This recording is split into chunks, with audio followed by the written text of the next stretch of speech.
à droite. Corrigez à droite. Ok. Alors l'école Razmod, c'est une école associative dans laquelle je travaille en tant que professionnel. On a une équipe de treuilleurs, d'animateurs, d'accompagnateurs. Donc une école associative assez dynamique. Vous faites de l'enseignement essentiellement au treuil ou treuil et site? Alors treuil et site. D'accord. Voilà, c'est pour former un pilote concrètement, on peut pas le former qu'au treuil. Parce que ça va pas faire un bon pilote. Le jour où il va voler en montagne, eh ben, il faut qu'il sache voler sur un site. Donc on met l'accent là-dessus, à la fois treuil et à la fois site.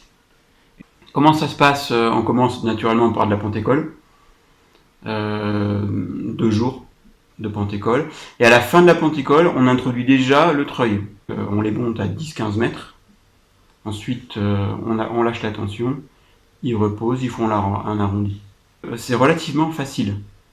Et à partir du moment où le pilote a bien compris comment on faisait pour tenir le cap, eh ben, il est capable assez facilement de réaliser un grand vol au treuil.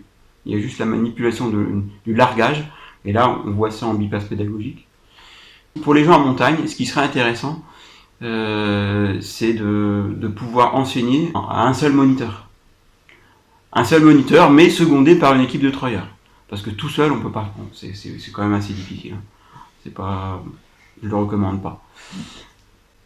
Ensuite, un autre avantage, c'est par exemple quand les plafonds sont bas et que le décollage se trouve pris dans le nuage, ben, plutôt que de rester au sol, eh ben, on peut monter au treuil jusque un peu avant le nuage, et puis ben, quand même réaliser une demi-journée de vol, quoi.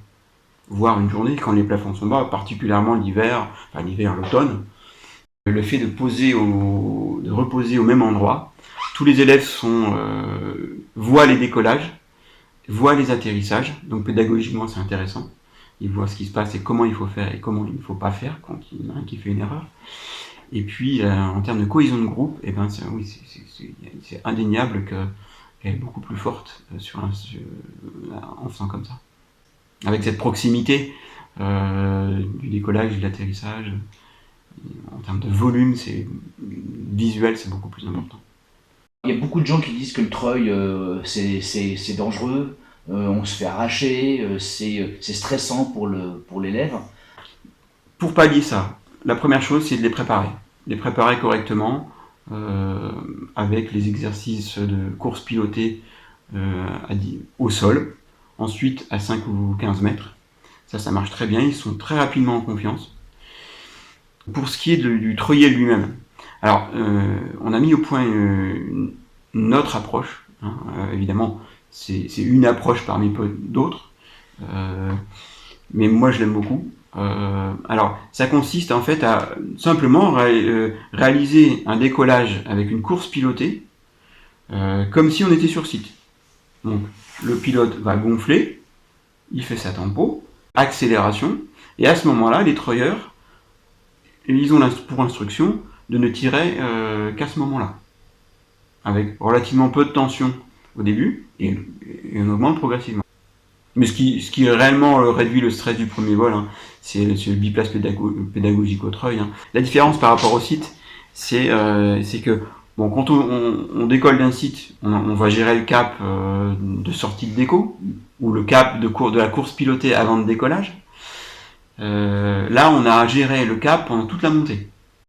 Un autre avantage, je trouve, c'est que pour apprendre à utiliser le thermique, pour les premiers vols thermiques, on va les larguer à une altitude où ils vont rencontrer des thermiques qui sont déjà organisés. Donc c'est beaucoup plus facile à exploiter en fait, parce qu'il n'y a pas d'obstacle, et parce que en général en plaine les thermiques sont pas très violents. C'est plutôt du thermique assez doux. Et donc il m'est arrivé de permettre à des élèves qui avaient, on va dire 10 vols, même avant 10 vols, de réaliser des vols thermiques, de faire peut-être 3 ou 4 tours dans un thermique, en toute sécurité, et puis de venir poser, quoi. Les deltistes ont été les précurseurs de l'enseignement du vol libre à l'aide d'un treuil. L'apprentissage au treuil est tout aussi adapté au delta. Les techniques et la pédagogie sont très similaires. Comme au parapente, la tenue du cap est essentielle lors de la treuillée. Un avantage par rapport à la porte-école est d'éviter les remontées fatigantes avec l'aile, ce qui permet d'être plus efficace.